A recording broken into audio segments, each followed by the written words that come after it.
Merci d'être là à ce cercle de presse. On reçoit la Fédération de la santé des services sociaux du Saguenay-Lac-Saint-Jean, mais il y a aussi à la table un représentant national qui s'appelle Philippe Crevier, ici à côté d'Angelbert Cotenoir, que vous connaissez très bien, Gaston Langevin au bout de la table, ainsi que Martin Tremblay. Donc, ils vont s'adresser à vous quelques minutes, encore une fois. Par la suite, les questions vont aller à Julie Bergeron et à Pierre-Paul Biron. Merci. Depuis plusieurs mois, écoutez, le Conseil central CSN Saguenay-Lac-Saint-Jean est en campagne. La campagne qui s'intitule « Refusons l'austérité ».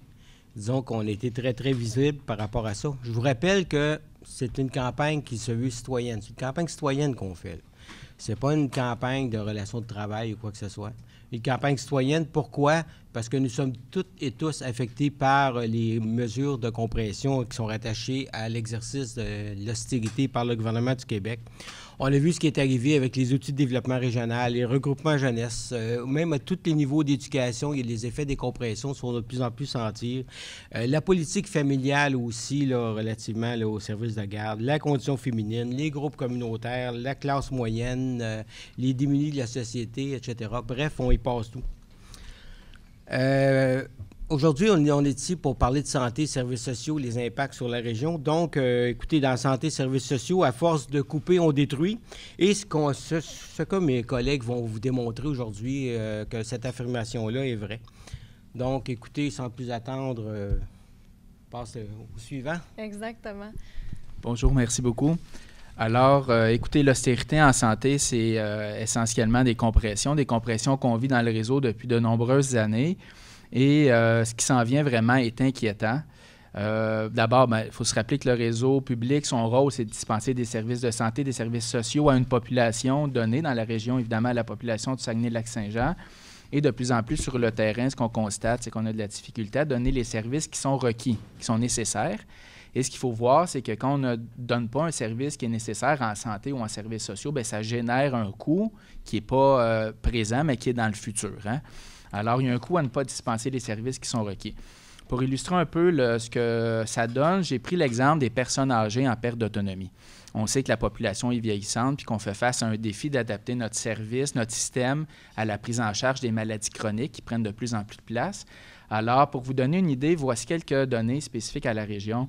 La population du Saguenay-Lac-Saint-Jean, dans le fond, est en croissance depuis 2006, puis elle va croître continuellement jusqu'en 2026, voire jusqu'en 2036, selon les données de l'Institut de la statistique du Québec, de l'ISQ. Donc, en 2026, il y aura entre 3 et 8 000 personnes de plus dans la région, pour atteindre autour de 300 000 personnes au total. Dans tous les groupes d'âge, il va y avoir moins de personnes en 2036 comparativement à 2011, sauf dans la catégorie des 70 ans et plus. Alors, c'est dire à quelle vitesse la population va croître. Pour vous donner quelques chiffres, les 65 ans et plus représentaient 14,7 % de la population en 2006 et vont représenter 33,1 % de la population en 2031. Et selon des publications de l'Institut national de santé publique du Québec, si on prend les 65 ans et plus qui ont besoin de soins de longue durée, la proportion était de 18,2 % de la population qui avait besoin de soins de longue durée en 2006. Puis ça aussi, c'est en croissance parce que les maladies chroniques s'installent de plus en plus de façon importante, sont de plus en plus nombreuses. Et on pense qu'à peu près 20 % des personnes de 65 ans et plus en 2031 vont avoir besoin de services d'hébergement, services de longue durée. Donc, la population générale augmente, la population vieillit aussi, ce qui fait que on estime qu'en 2006, en 2006, la population qui avait besoin de soins de longue durée dans la région, c'était autour de 7 500 personnes.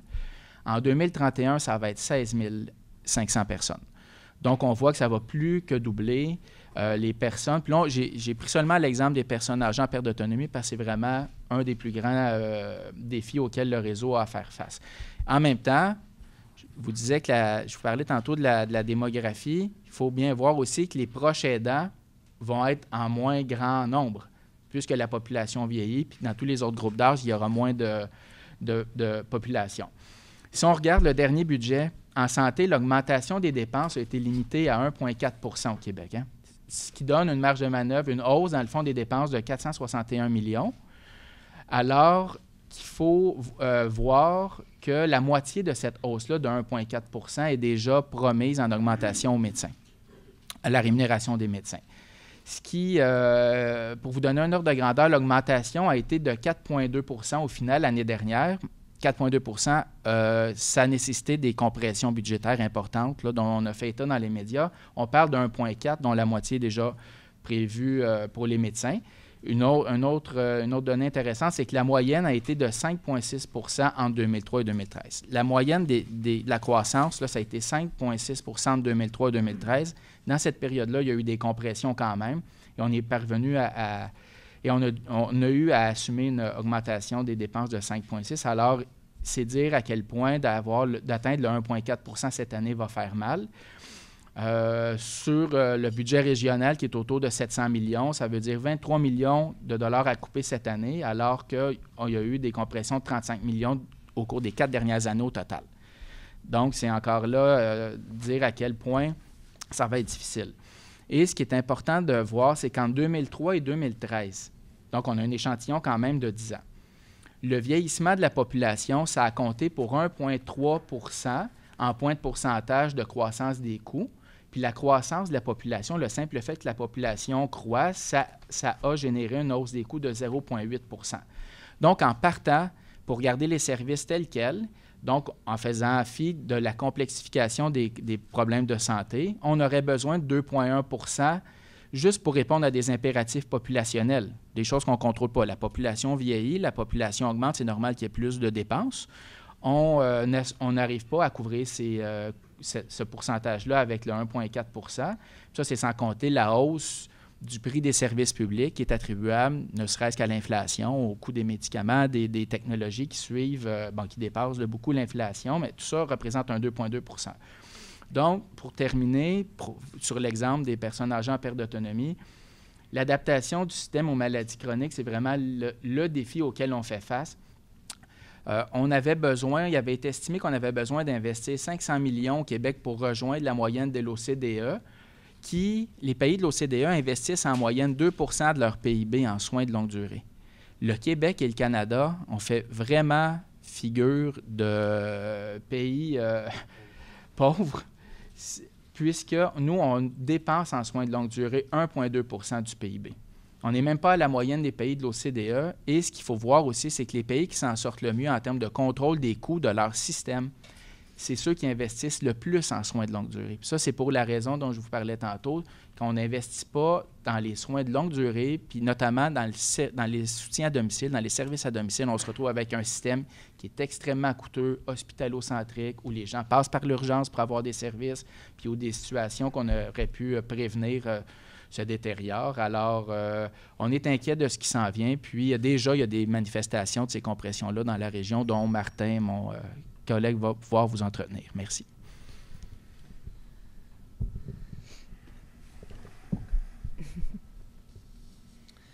À mon tour de vous dire le bonjour.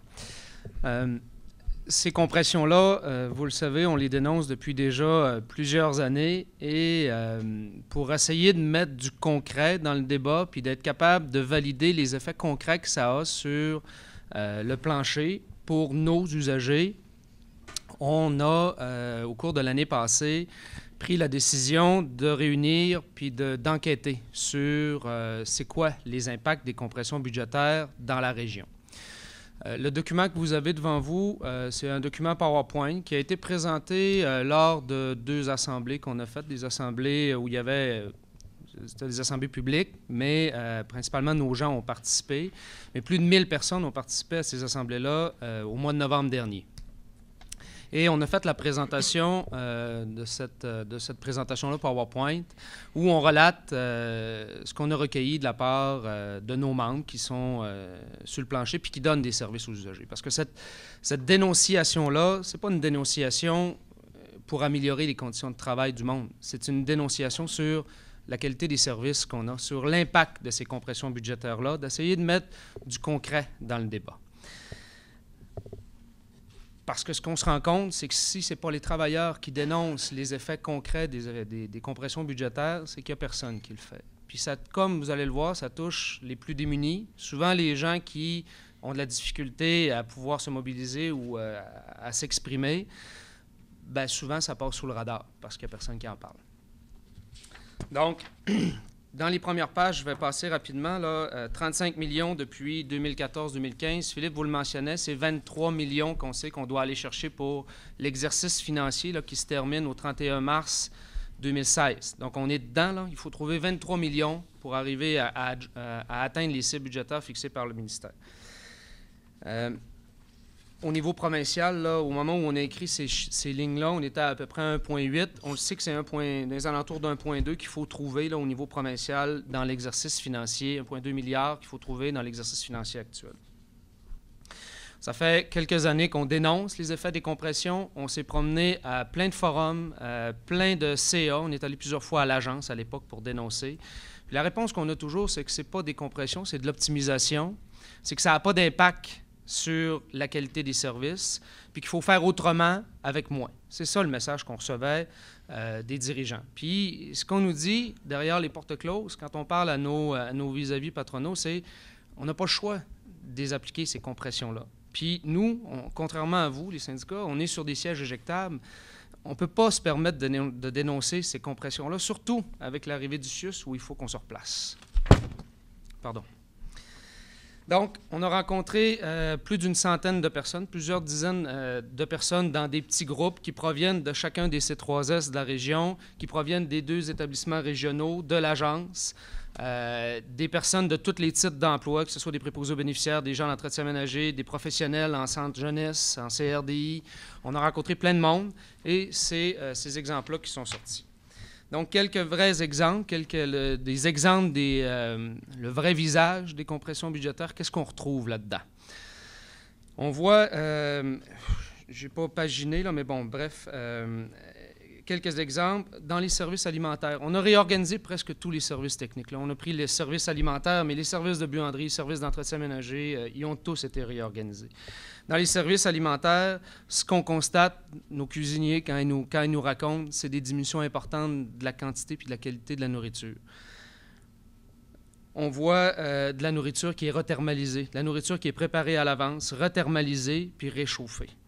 On voit des modifications de menus, de plus en plus de repas en sauce, de plus en plus de viande de moins bonne qualité, plus de manipulation. On négocie de plus en plus le coût des denrées pour arriver, puis nécessairement, plus on négocie, puis moins on paye cher, bien, plus on affecte la qualité des denrées. Les patients mangent moins, c'est un exemple en CHSLD qu'on m'a rapporté, développent des carences alimentaires qu'on doit combler par l'ajout de suppléments alimentaires, l'ensure, pour par la suite calmer leur surplus d'énergie par l'administration de médicaments. On voit ça dans les CHSLD. On m'a conté ça, une préposée aux bénéficiaires qui travaille à Beaumanoir, qui m'a conté qu'elle, évidemment, bon, il y a eu l'histoire des tables en 2001, mais on a déjà sorti l'exemple en CHSLD. On est rendu avec des tables en 2001 pour faire manger les préposés aux bénéficiaires. Donc, une table en 2001 où le préposé s'assoit et il y a 7-8 bénéficiaires à faire manger un après l'autre. À Chicoutimi, on nous a dit, nous, on n'a pas de table en 2001. Après vérification, effectivement, ils n'ont pas de table en 2001. Ils ont 8 tables, une à côté de l'autre, puis il y a un préposé assis sur un petit banc avec des roues, puis il se promène d'un bout à l'autre, de la colline. Donc, c'est ça qu'on a. Puis quand, évidemment, il faut faire manger les gens dans un temps bien précis, 15 à 20 minutes pour faire manger 7-8 personnes, bien évidemment, quand la personne a de la misère à avaler le solide, on la passe à diète liquide, développe des carences alimentaires pour être capable d'arriver à ce qu'elle ait tous les suppléments alimentaires, tous les nutriments. On ajoute de l'ensure. Quand l'ensure pogne dans l'après-midi, on n'a pas plus le temps de s'en occuper dans l'après-midi. Donc là, on est obligé de calmer la personne parce qu'elle a un surplus d'énergie. Dans les soins à domicile, on a noté l'abolition de plusieurs postes au niveau du maintien à domicile. Puis évidemment, ça crée des augmentations de charges. Ça crée aussi une multiplication du nombre d'intervenants. On m'a raconté qu'il y a des gens en maintien à domicile qui voient défiler un nombre important d'usagers, de travailleurs, à chaque semaine. On m'a même raconté des exemples où 4, 5, 6 personnes différentes dans un dossier qui interviennent. Donc, pour donner des soins intimes, vous allez comprendre que ça devient de moins en moins intime, ces soins-là. Dans les CHSLD, évidemment, on note un alourdissement de la clientèle puis des coupures de postes de façon simultanée. on a une approche milieu de vie qu'on tente de vendre, de mettre en place. C'est bien beau sur papier, l'approche milieu de vie, mais concrètement, ce n'est pas réalisable avec la cadence et avec le nombre de bras qu'on a pour faire la job. On tente de quantifier de l'intervention auprès de l'usager, mais une quantification d'une job qui est difficilement quantifiable, hein, parce qu'on travaille avec de l'humain. Toilettes par semaine, on a entendu parler de ça dans les dernières semaines. Là, ça a fait la une des médias, là, un bain par semaine. Bien, ça, on me l'avait relaté à l'époque, quand on a rencontré nos gens l'année passée. Et si jamais, malheureusement, dans ta semaine, il arrive quelque chose le matin, bien, tu passes douette. Là. Puis je m'excuse quand le ministre répond que un bain, une toilette partielle au lit, ça équivaut à un bain, là. Bien, ça doit faire longtemps qu'il n'a pas été lavé à des barbouillettes, le ministre, là, parce que c'est nécessairement pas la même affaire. Il n'est pas rare qu'un usager soit plus d'une semaine sans recevoir de bain, bénéficiant que de toilettes partielles au lit, dont la durée est chronométrée à quelques minutes. Hein, nos préposés aux bénéficiaires, quand ils rentrent dans la chambre le matin, on parle d'une approche milieu de vie, mais pour arriver à rentrer dans la séquence, là, le premier bénéficiaire, on le réveille à 6h30. Hein, puis on a quelques minutes pour le réveiller, le tirer du lit, toilette partielle, l'habiller, mettre les dents, puis on l'assoit dans sa chaise berçante pour être sûr qu'à 8h30, il va être prêt à se déplacer vers la salle à manger pour manger. Parce que le préposé aux bénéficiaires, il y en a une couple de dizaines à réveiller le matin pour arriver à temps, pour que tout le monde soit assis dans la salle à manger. Donc l'approche milieu de vie, où on respecte le rythme de l'usager, concrètement, c'est difficilement applicable dans la norme actuelle, avec les effectifs actuels. Il y a toutes sortes de réponses, évidemment. Là, je vous ai donné un exemple à Dolbeau, où quand on questionne sur le 2-3 minutes pour donner une toilette partielle, puis on dit à la personne, non, tu te contentes de faire uniquement le face-fesse, comme ils disent dans le milieu, là, les toilettes partielles, bien, en réponse, on nous dit, bien, écoutez, on ne nous a pas promis le ciel à ce monde-là. Des patients qui demeurent d'un couche souillé pendant de longues heures, des barbes non rasées, des dents non brossées, des ongles pas coupés. Je vous ai parlé de la norme de quelques minutes par usager. Il n'y a plus de temps pour parler convenablement. C'est toujours vite, vite, vite avec les usagers. On lui met de la pression à nos usagers en CHSLD. Il y a parfois des cadences qui sont imposées où on a de la difficulté à respecter, puis il y a un patient qui, malheureusement, doit demeurer dans son lit ou dans sa chambre pendant de longues heures le matin. Sur les bains, avant de terminer en CHSLD, depuis quelques semaines, je vous l'ai dit tantôt, ça a fait l'actualité. Bien, dans la région, là, on commence. La réponse, parce qu'il y a des familles qui commencent à dire « Moi, un bain par semaine, c'est pas suffisant ». À Alma, ce qu'on a su récemment, c'est qu'en réponse à ça, on donne le pamphlet des services de la coop.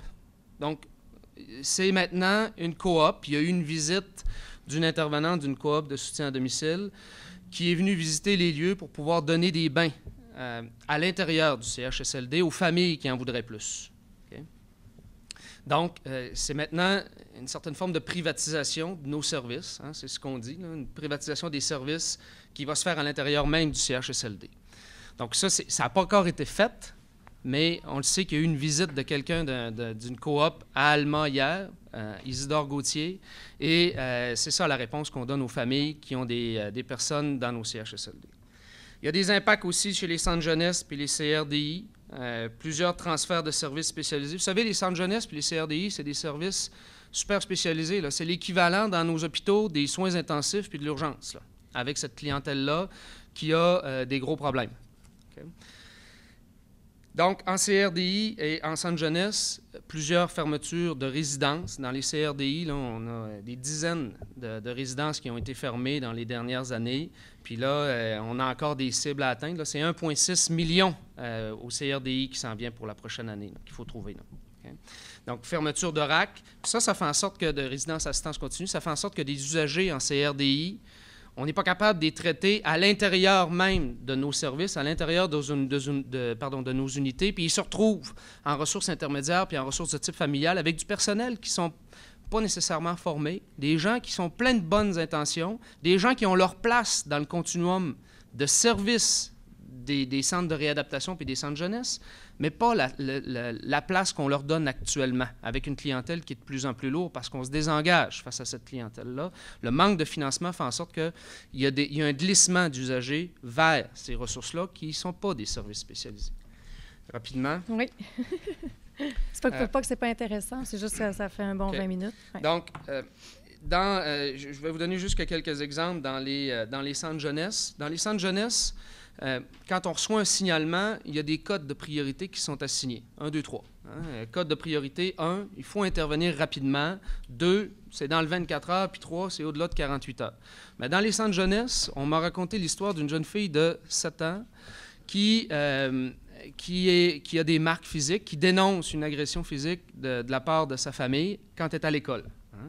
Code de priorité 1, mais en raison du manque de personnel, on n'est pas capable d'y aller dans la journée. On n'est pas capable d'intervenir dans la journée. Puis à 4 heures, à l'après-midi, la jeune est retournée chez elle dans son milieu familial. Donc, puis ça, c'est en raison du manque de personnes. On me dit même que ça a une influence sur la cote.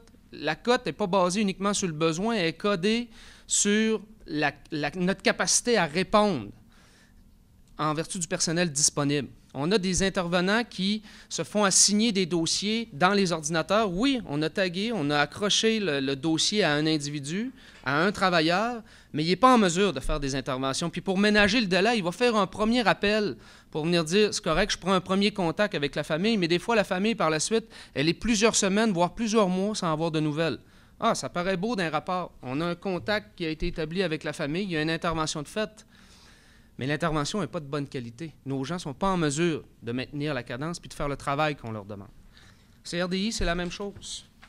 On a plein d'exemples comme ça, puis vous les avez dans le document, là, vous pourrez aller les chercher. Mais, puis ça touche pas juste ces services-là. Puis en conclusion, c'est vrai que ce qu'on constate dans les effets, dans ce qu'on a recueilli dans notre rapport, c'est que les compressions touchent les plus démunis. Elles vont toucher principalement centre jeunesse, CRDI, puis elles vont toucher principalement les gens en CHSLD.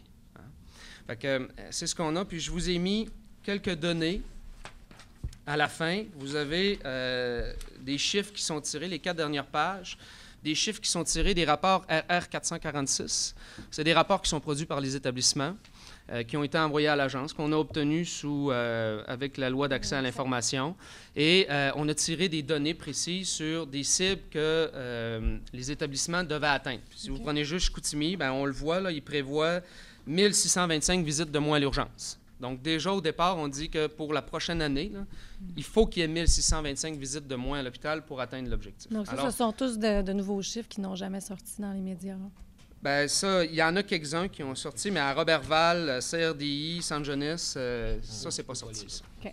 Puis les autres rapports, si jamais il y a de l'intérêt pour Dolbeau, Roberval, Alma, on les a aussi, là, on pourra compléter ultimement. Parfait.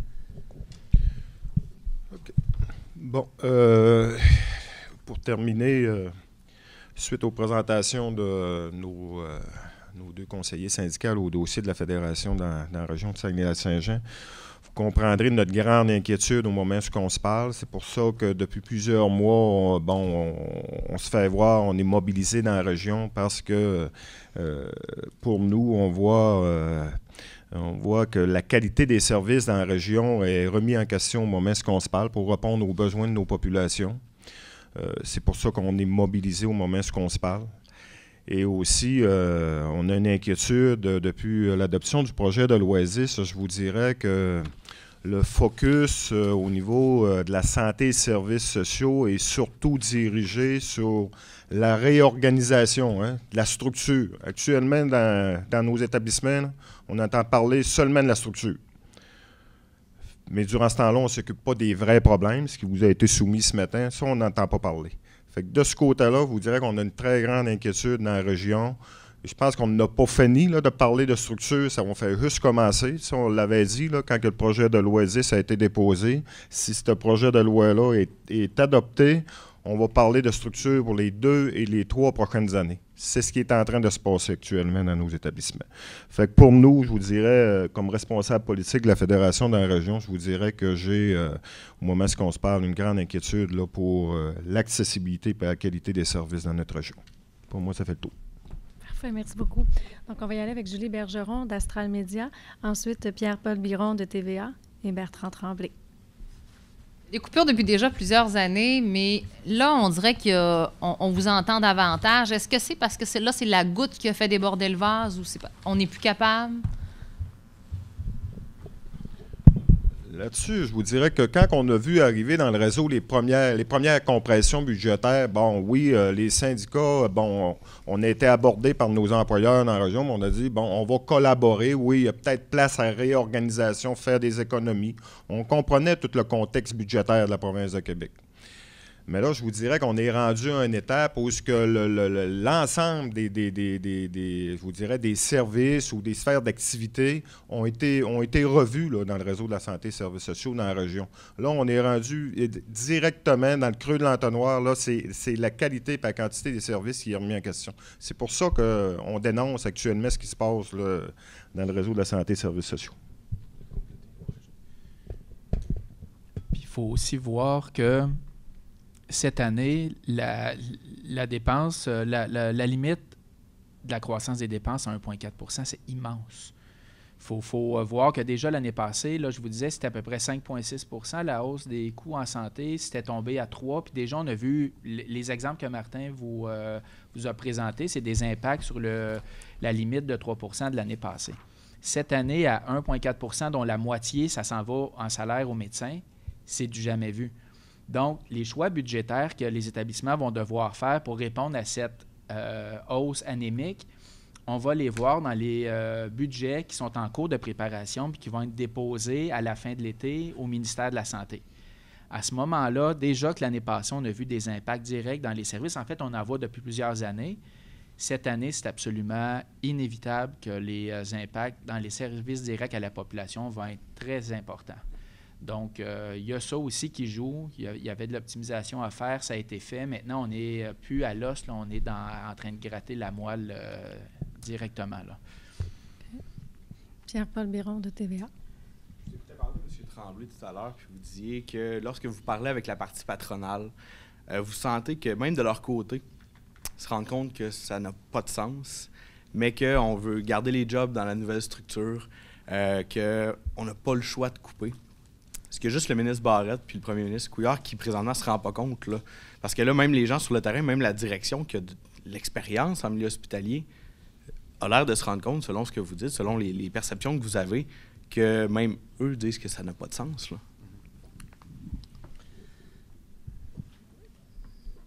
Ben, en tout cas, nous, c'est la perception qu'on a. T'sais, quand on parle avec les gestionnaires du terrain, les gens qui, soit au niveau des vis-à-vis, au niveau des ressources humaines ou même des gestionnaires de services, la grande majorité nous disent que oui, ça affecte la qualité des services, oui, ça n'a pas de bon sens, ces compressions-là, mais en même temps, on dirait que ça ne franchit pas une ligne. T'sais, on dirait qu'il y a un mur entre les directions locales et le ministère.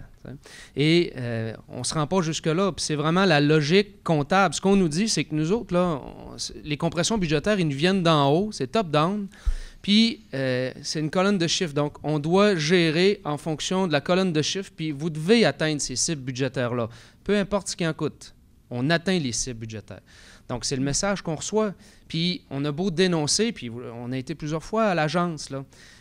Mais du côté de l'agence, du côté de la PDG de l'agence, à ce moment-là, pour elle, il n'y avait pas d'impact sur les services, c'est ce qu'elle nous disait. Mais quand on parle aux directions d'établissement, quand on parle à nos vis-à-vis dans les ressources humaines, l'ensemble des gens nous disent qu'il y en a des impacts. Ils nous le disent derrière les portes closes, là. Mais puis c'est des milieux hautement politiques, les milieux, le réseau de la santé, là, de se retrouver, d'arriver à naviguer là-dedans. C'est pas toujours évident pour des gestionnaires, puis pour éventuellement se retrouver une place dans le CIUS. Donc, Bertrand Tremblay, ensuite Laval-Gagnon et Jean-François Desaulniers de Radio-X. Messieurs, tout ce que vous venez de dire, je trouve que vous avez parfaitement raison. Mais je constate qu'on est devant un mur. Il y a eu des choix politiques qui ont été faits, des choix économiques par le gouvernement.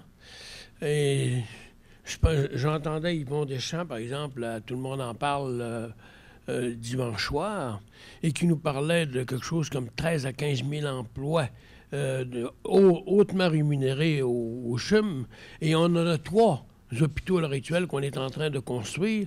Je pense qu'on va être les premiers sur la planète, les mieux organisés sur le plan de la haute technologie. Mais ça a un coût énorme. Et on sait que à l'heure actuelle, seulement que les intérêts nous coûtent 30 millions par jour. Alors, où est-ce qu'on ne s'est pas demandé si on avait l'argent? On a fait un choix politique, on a tout mis l'argent là-dedans. Aujourd'hui, évidemment, c'est sûr qu'on aura beau jouer avec toutes sortes de tableaux. Vous avez parfaitement raison dans vos constatations, mais l'argent est ailleurs. L'argent a été dérivé ailleurs, je pense. Je ne sais pas ce que vous pensez. Je ne sais pas si vous avez fait une étude de ce que nous coûte. Si on avait un super université en construction, je dirais, c'est bien, mais on en a 3. On en a 2 à Montréal, on en a un autre. Alors, ça va coûter combien? Ça coûte combien, ça? Des milliards de dollars. Où est-ce qu'on prend les milliards de dollars? On prend ça chez nous. J'estime, alors j'attends votre réponse. Bien, écoutez, nous, on a fait faire une étude à ce sujet-là par l'Institut de recherche socio-économique, l'Institut de recherche en information socio-économique, l'IRIS, qu'on pourra vous acheminer, qui, un peu dans le même sens, indique que le fait d'avoir choisi le mode de réalisation en PPP était évidemment là, un mauvais choix, chose qui faisait l'objet d'un consensus quand le gouvernement a néanmoins décidé d'aller dans ce sens-là, un consensus là, de la part d'économistes, de médecins, évidemment les organisations syndicales, beaucoup basé sur le fait que les mêmes expériences en Europe avaient été des échecs et qui démontre que si on résiliait ces contrats-là, malgré les pénalités qu'on peut penser que les contrats impliquent en cas de résiliation, on pourrait sauver jusqu'à 4 milliards de dollars au Trésor québécois. Donc, c'est vrai que ça a été un choix de mettre beaucoup d'argent dans des super centres hospitaliers et ça a été un autre choix que d'y aller en mode partenariat public-privé. Ça, c'est une chose. L'autre chose qui est effectivement qui relève du choix politique, puis c'est un peu aussi un des messages qu'on veut passer, c'est que, vous savez, le projet de loi 10, là, c'est beaucoup une question de prise de contrôle par le ministre du réseau. Hein, c'est d'éliminer un nombre d'établissements, puis beaucoup d'intervenants, y compris des représentants de la population qui avaient des places au conseil d'administration, ce qui favorise, dans le fond, les compressions qui sont en cours, parce qu'il y avait de la résistance du terrain quand il y avait des compressions à faire, puis les compressions, ils touchaient les services à la population. Donc, cette résistance-là, elle a été éliminée. Pour faciliter, il faut bien le voir, des compressions qui vont toucher aux services directs à la population, mais aussi pour favoriser, nous, c'est notre prétention, puis c'est notre crainte, la privatisation, évidemment, mais pas seulement de la dispensation du service, mais du financement. Parce que ça rejoint votre commentaire. Si on a décidé de se payer, ça nous prive de moyens pour payer des trucs qu'on va avoir quand même à se payer. Hein.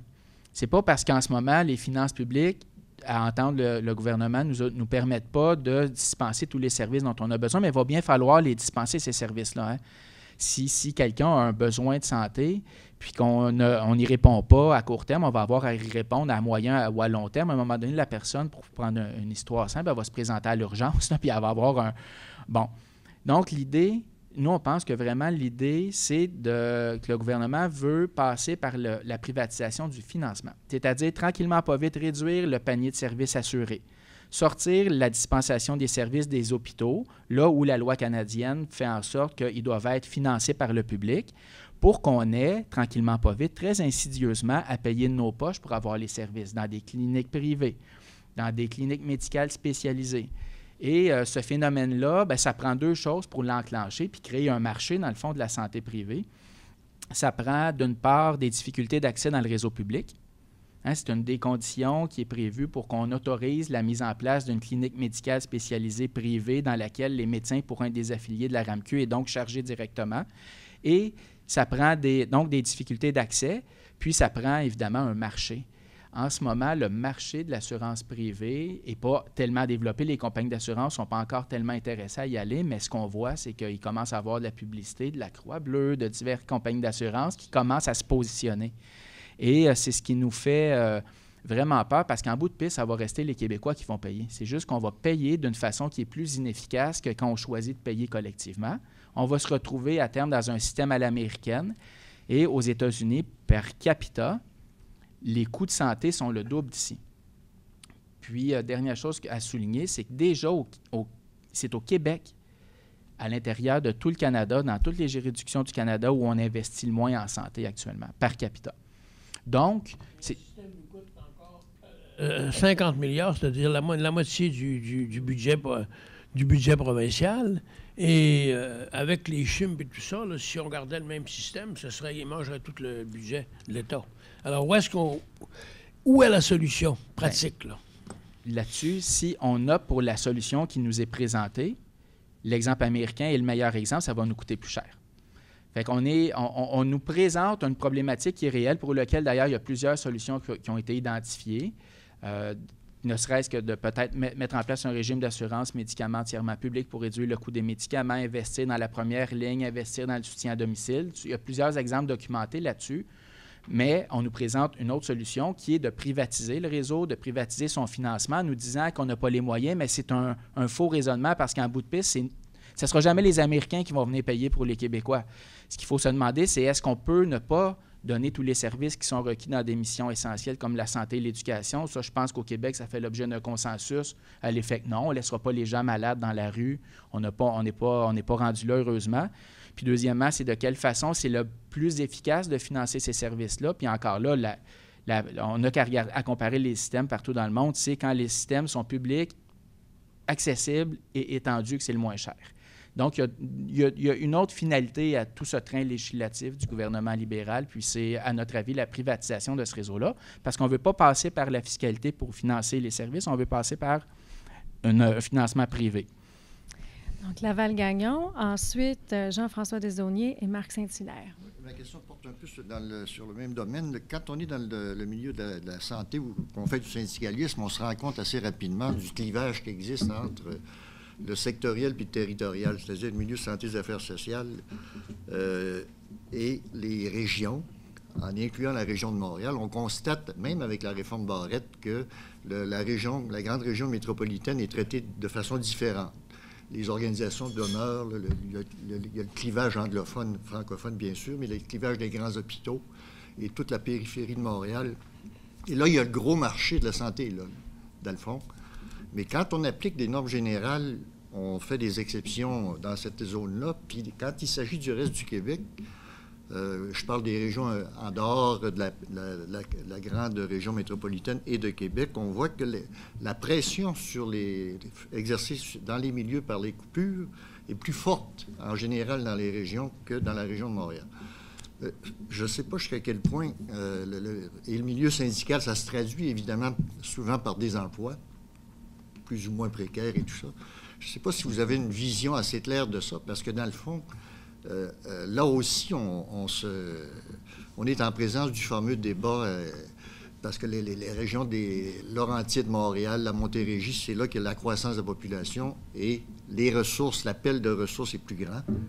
Donc, la demande a tendance à aller dans cette direction-là, même en période de compression, avec un impact plus négatif dans les régions. Est-ce que vous avez une vision de ça?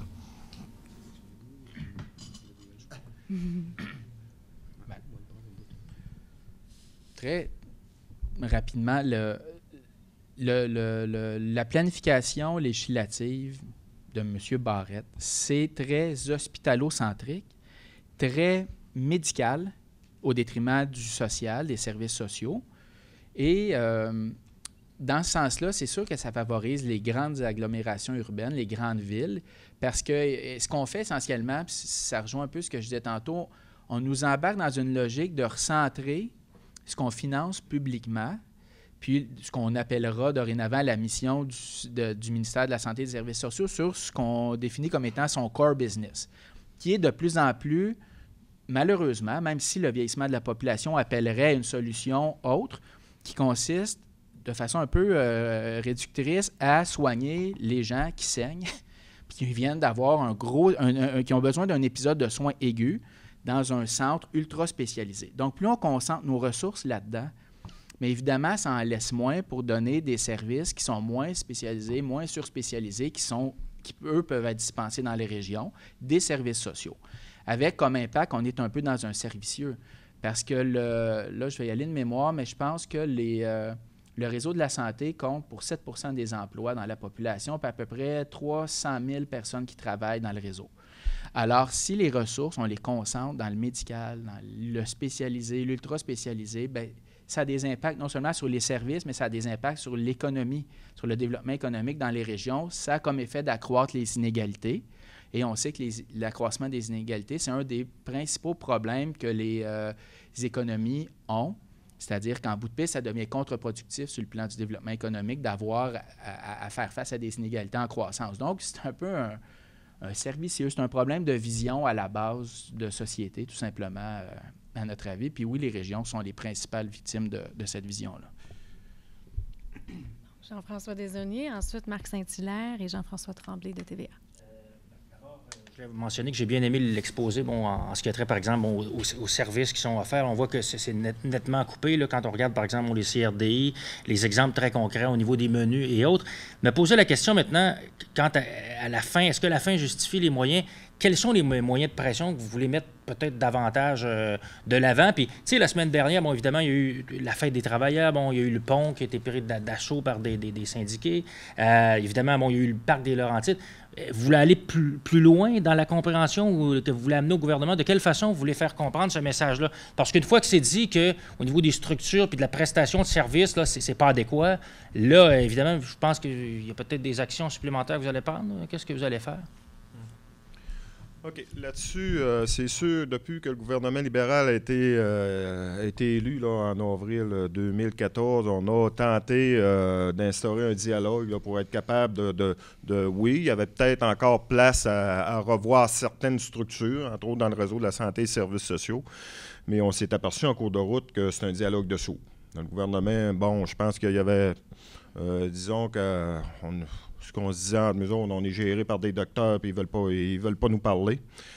On a mis en place certains moyens de pression puis bon, pour tenter d'emmener le gouvernement là, à s'asseoir avec nous autres puis revoir, parce que c'est les personnes qui donnent les services, je pense, qui sont le mieux placées pour voir comment est-ce qu'on peut réorganiser, s'il y a place à réorganisation, ou comment financer certains services puis comment mettre certains services en place. Ça a été un dialogue de sourds depuis qu'ils sont en place.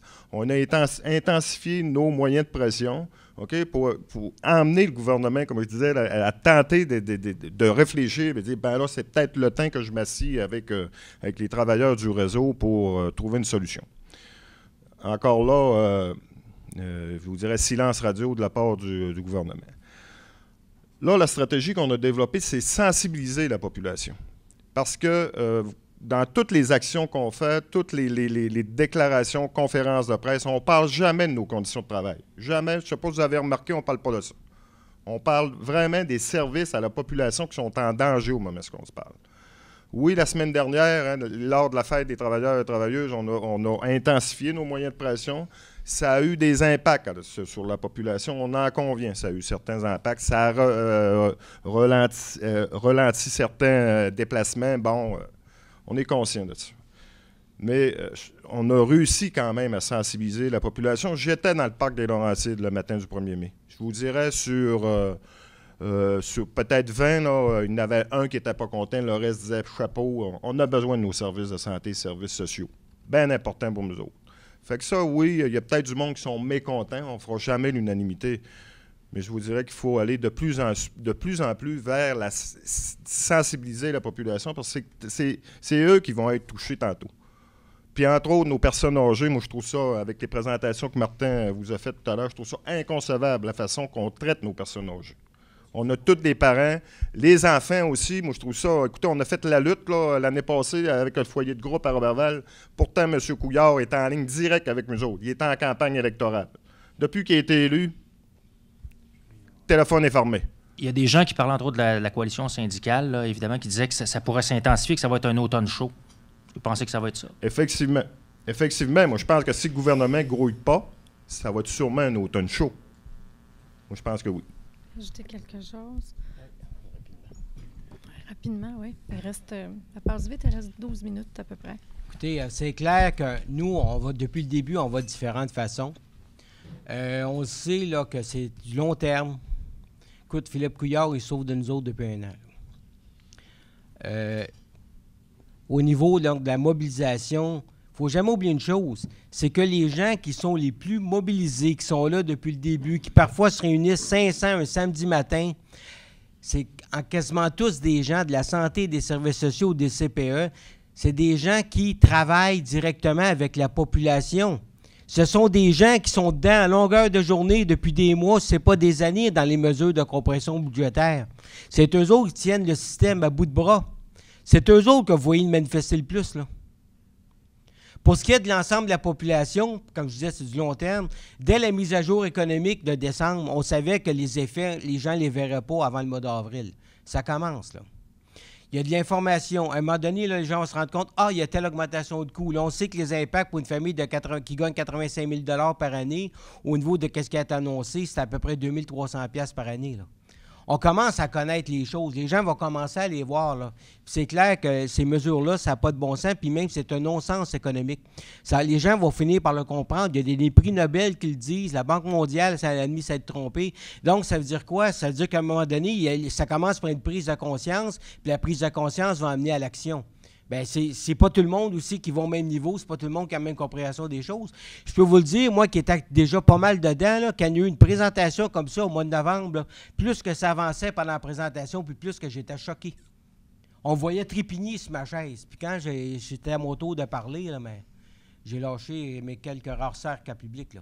Ce que je veux dire, c'est que on arrive, puis tranquillement, mais les choses sont là, mais nos gens, comme je vous dis, ils sont dedans. Il y a ces informations-là aujourd'hui. C'est sûr qu'on va les mettre à jour. Il y a des budgets nouveaux qui vont être annoncés. À toutes les fois qu'on peut, on dénonce. Mais parfois, c'est de le vivre, c'est de le comprendre. Quand à un moment donné, on va dire, il faut que je me prenne une assurance privée. Théoriquement, c'est bien beau.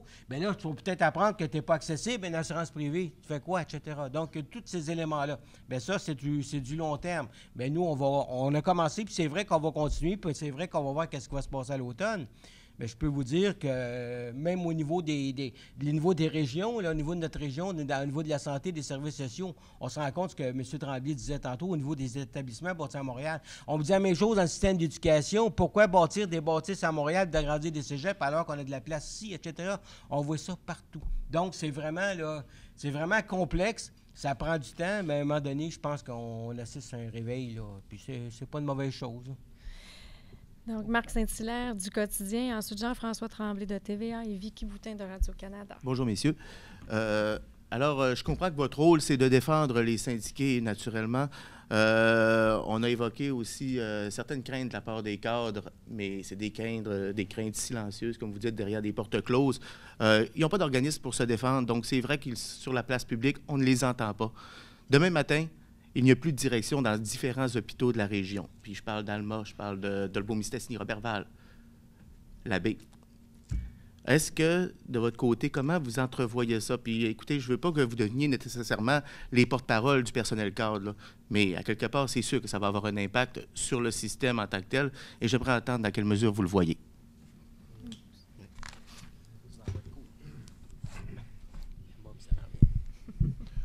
Bien, écoutez, de ce côté-là, je vous dirais qu'on a une crainte aussi, parce que j'étais moi-même membre d'un conseil d'administration dans la région, entre autres au CRDI du Saguenay-Lac-Saint-Jean depuis plusieurs années. Je vous dirais qu'on a perdu le contrôle sur nos établissements de proximité. Parce que, bon, on sait la composition des conseils d'administration, il y avait des représentants de la population était représentée sur chaque conseil d'administration dans chaque établissement. Ça, c'est une chose qu'on a perdue avec la loi 10. On a perdu le contrôle. Juste un exemple que je vous donne, puis je vous dirais que de répondre directement à votre question, à ce moment-ci, je ne suis pas capable d'y répondre. Mais actuellement, il y a la présidente directrice générale qui a été nommée par le ministre. Elle est en train de tout nommer sa structure de direction. Il y a un comité de sélection formé par elle, ce sont 2 personnes. Il n'y a pas de conseil d'administration en place.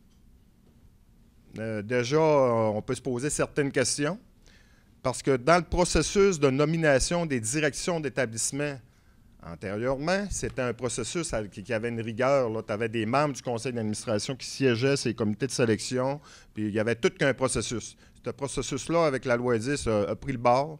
Il y a 2 personnes qui contrôlent ça pour la région du Saguenay-Lac-Saint-Jean, avec le ministre qui est à Québec, puis just too bad, la population a plus un mot à dire là-dessus. Le conseil d'administration va être nommé quand toute la structure va être déjà confirmée, puis il n'y aura plus rien à faire. Le conseil d'administration va aller s'asseoir là. Ils n'auront pas un mot à dire sur toute la structure, tout va déjà être en place. Fait que ça, déjà, je vous dirais que ça part pas bien, là, la mise en place de cette nouvelle structure-là. Et pour tout le personnel d'encadrement, je vous dirais que pour nous, le personnel syndiqué, c'est en empreinte du personnel d'encadrement. Fait que ça, écoutez, je le disais, là, quand que le ministre a déposé son projet de loi et qu'il disait qu'il allait avoir 4000 abolitions de postes de cadre, moi, ce que je disais, c'est de la poudre aux yeux, c'est pour plaire au public, ça. Cette annonce-là qu'il a faite, c'est pour plaire au public. Parce que oui, il y a certains établissements que le taux d'encadrement est peut-être trop élevé. Il y aurait eu des ajustements à faire, ça, on en convient. Mais je vous dirais, la façon qu'ils ont été traités, le personnel d'encadrement du réseau de la santé et des services sociaux, pour en connaître plusieurs dans la région de Saguenay-Lac-Saint-Jean, c'est très cavalier la façon qu'ils ont été traités. Très, très, très cavalier. Ils ont reçu des abolitions de postes à quelques jours d'avis, puis ils ont créé tout qu'un climat d'insécurité, autant sur le personnel syndiqué que sur le personnel d'encadrement. Puis ça existe encore aujourd'hui, parce qu'il y en a qui sont encore devant l'inconnu actuellement, qui sont en fonction dans les établissements, qui donnent les services du mieux possible à la population avec ces conditions-là. Puis je vous rappellerai juste une autre petite donnée statistique, là. Juste la réorganisation du personnel d'encadrement, au moment où on se parle, ça a coûté 4 millions au réseau, dans la santé et services sociaux, dans la région du Saguenay-Lac-Saint-Jean, en prime de départ. Juste en prime de départ. Là. Fait qu'on se reparlera pour ces économies au ministre Barrette. J'ai bien hâte de voir ça dans 2-3 ans. Et juste pour compléter, c'est difficile de dire comment ça va se concrétiser ou comment ça va se transformer sur le plancher, toute la structure de l'organisation, parce qu'elle n'est pas encore décidée. En tout cas, s'il y a une vision, nous autres, elle ne nous a pas été communiquée. On connaît certaines nominations, puis là, qu'on s'entende bien, là, il y a des nominations dont on est très content, là. Il y a des personnes là-dedans, des gens de qualité qui ont été nommés à venir jusqu'à date, puis on est bien content qu'ils soient nommés. Mais maintenant, quelle sorte de pouvoir qu'ils vont avoir, puis quelle sorte de capacité qu'ils vont avoir à gérer, puis ce qu'on va lui demander, ça, c'est très difficile à dire aujourd'hui. Hein? Est-ce que tout va être centré à Chicoutimi, dans l'édifice du CIUS? Je ne sais pas. Est-ce que tout va se passer là? Je ne suis pas capable. Est-ce que ça va être décentralisé? Pas capable de vous dire. Est-ce que ça va être décentralisé à la grandeur de la région? Je ne sais pas. Ce qu'on sait à date, c'est qu'il y a eu quelques nominations. C'était supposé d'abolir l'agence, mais on a plus l'impression que c'est une abolition des directions locales. Parce que quand on regarde ça, la PDG, c'est l'ancienne PDG de l'agence, directeur des finances, l'ancien directeur des finances de l'agence, DRH, directeur des ressources humaines, l'ancienne directrice des ressources humaines de l'agence. L'adresse civique reste l'adresse civique de l'agence. Finalement, on se demande où est-ce que ça va changer à ce moment-ci. Peut-être qu'on va on va le voir venir, là, c'est en attendant, mais présentement, il n'y a rien qui a changé pour nous dans la région. Était géré de façon quotidienne par des administrations locales. Aujourd'hui, pour demain, il y a un problème quotidien qui se gère sur le plancher. Un problème, écoutez, j'ai pas d'idée, mais vous parliez de votre petite fille de 7 ans tantôt. Puis, bon, en tout cas, comment ça va être géré maintenant? Il va y avoir une cacophonie ou du moins une distance. C'est ce que je devine. Ben oui, mais en même temps, aujourd'hui, je ne suis pas capable d'y répondre parce que je ne suis pas capable de comprendre. Puis je suis pas capable, on ne la connaît pas, la structure qu'il va y avoir, comment on va se référer, comment ça va être géré, les cas au jour le jour, on ne le sait pas. Merci beaucoup. Jean-François Tremblay de TVA.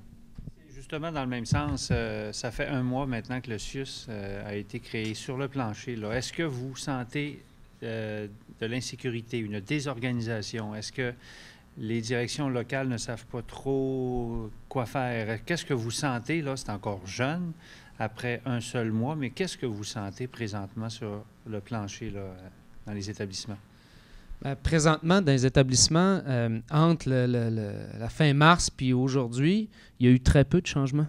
Parce que l'ensemble des cadres, l'ensemble des directions ont eu des prolongations de mandat. Tout le monde a une délégation de pouvoir du CIUS puis continue de fonctionner comme il fonctionnait. Donc, dans le concret, là, quand on parle de gestion, il n'y a que quelques dizaines d'individus là, qui quittent. Que Gaston vous mentionnait tantôt, quelques individus qui quittent avec 4 millions. Là. Je pense que c'est bon, il y a différents chiffres. Là. C'est entre 20 et 30 quelques. Là. Dans les journaux, il y a sorti 39. Dans le rapport de réorganisation qu'on a sur les sites du ministère, on parle de 26 à 29. Mais à date, là, à part quelques personnes qui ont quitté, la business a continué de rouler comme c'était. Là. Okay? Fait que, oui, il y a de l'inquiétude. On ne sait pas trop ce qu'on s'en va. Mais le travail continue de s'exercer comme il s'exerçait et la gestion continue de se faire comme elle se faisait à ce moment-ci. Les changements, on va les voir quand le CIUS va mettre en place toute sa structure. Puis pour l'instant, en dedans d'1 mois, on n'a pas encore constaté les effets du CIUS. Mais on est supposé de générer des économies de 220 millions, je vous rappelle, avec ça. Mais là, tout ce qu'on a trouvé, c'est des allocations de départ puis des augmentations salariales pour les cadres qui ont été nommés. Des augmentations quand même assez importantes, là, de 10 à 30 là, dépendamment des cadres. Là. Donc, il y a de l'argent pour eux autres. Mais pour le reste des travailleurs, ça, il n'y a pas l'air d'en avoir, en tout cas. Donc, on va avoir le temps, mais peu de temps pour Vicky Boutin. Dernière question. Vous avez parlé beaucoup des patients, mais les travailleurs, quel est l'état d'esprit présentement? Vous les entendez, vous racontez ces histoires-là. Comment ça se passe sur le terrain? Bien, comme je disais tout à l'heure, sur le terrain, là, pour les membres qu'on représente, c'est sûr qu'il y a un climat d'insécurité là, parce que on avait tous nos établissements respectifs, toutes nos missions respectives aussi. Là, on se retrouve du jour au lendemain à l'intérieur d'un seul établissement. Il y a, ça, je vous dirais qu'au niveau des conditions de travail dans les prochains mois, les prochaines années, ça va s'appliquer comment? Mettons, prenons juste la mobilité du personnel. Actuellement, on a beaucoup de questions. Bon, ce qui va se passer dans mon cas, moi, je suis une liste de rappel au CRDI, c'est un exemple que je vous donne. Est-ce que demain matin, je suis transféré au CIUS? Est-ce que je vais être obligé de me déplacer à grandeur de la région du Saguenay-Lac-Saint-Jean? C'est un exemple. Fait que ça, on a beaucoup de questionnements de ce côté-là, là, sur toute l'organisation du travail, mobilité du personnel, disponibilité, affectation des tâches. Fait que ça, on a beaucoup de questionnements dans ce qu'on se parle. Très brièvement. Très brièvement, écoutez, là-dessus, là, quand j'ai rencontré des personnes, moi j'ai des PAB que j'ai rencontrés pour réaliser ça, là, ils me disaient, moi je constate ce qui est là, avant de m'en venir en CHSLD, je vais poser des gestes. Il n'est pas question que je finisse ma vie ici.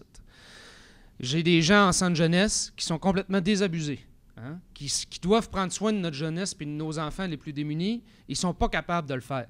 Ils sont désabusés, ils veulent s'en aller de ce milieu-là. C'est ça qu'on a. On a des gens qui sont plus capables de réaliser l'engagement qu'ils ont voulu prendre en venant travailler dans les services sociaux, dans les hôpitaux. Puis ils sont désabusés. Maintenant, là, je me casse plus la tête. Là. Ma job, 8 à 4, that's it, puis je débarque après. Je vais dépuncher. On est rendu qu'on est en train de vouloir instaurer pratiquement une logique d'usine où je punch, je dépunche, puis je m'en vais. Mais pourtant, on travaille avec de l'humain. Ça ne devrait pas être cette logique-là qui est en train de s'installer. Parfait. Merci beaucoup d'avoir été là, messieurs. C'est ce qui met fin à notre